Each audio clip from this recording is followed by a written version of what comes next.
That's an 80% boost to attack, not buff, boost. Not buff, boost. Did Zeta just pass from being the most freaking badass overlord to just a book? Hello everyone, and welcome back to the channel. JC here with another video on Disgaea RPG. After misinterpreting Zeta's NE7, I decided to make a video about buffs, debuffs, and boost, since it seems I skipped Disgaea's RPG Basics 101. Just like in many other games, buffs and debuffs can be applied to both your stats as well as the enemy's stats. There are 8 stats in the game: HP, attack, defense, intelligence, resistance, speed, critical rate, and critical damage. Buffs go up to 500% and debuffs go up to 80% on most content. On raids, it only goes up to 300% and 50% respectively. HP can only be buffed indirectly with abilities, as there are no buffing skills or spells for HP, and in the future we'll receive a new mechanic called Overheal, which gives extra HP.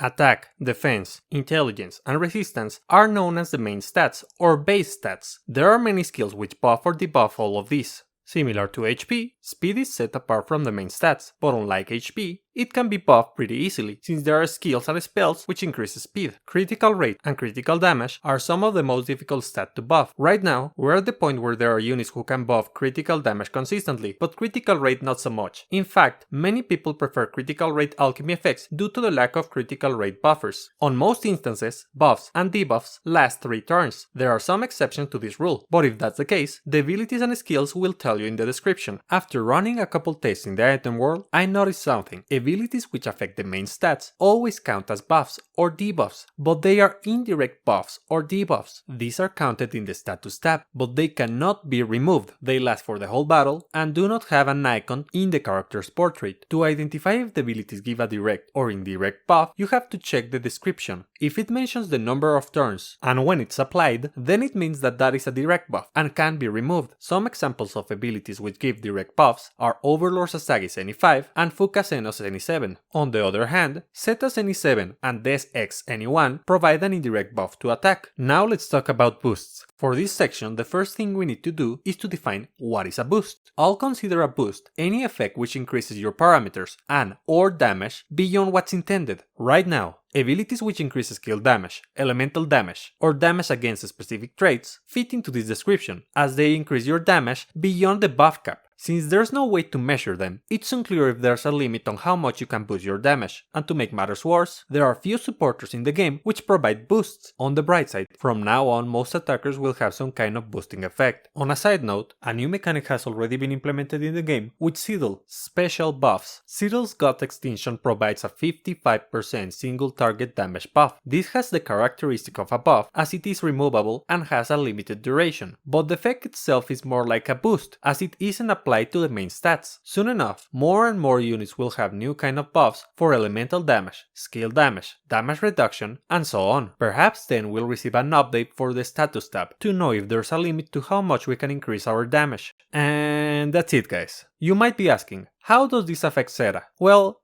he isn't as busted as I thought, but still, the fact that he has a permanent and unremovable 90% attack buff just for being the most badass overlord is pretty good. And let's not forget that he does have a 60% boost to skill damage when he is equipped with Fist. If you like the video, share, like, subscribe. See you next time. Bye!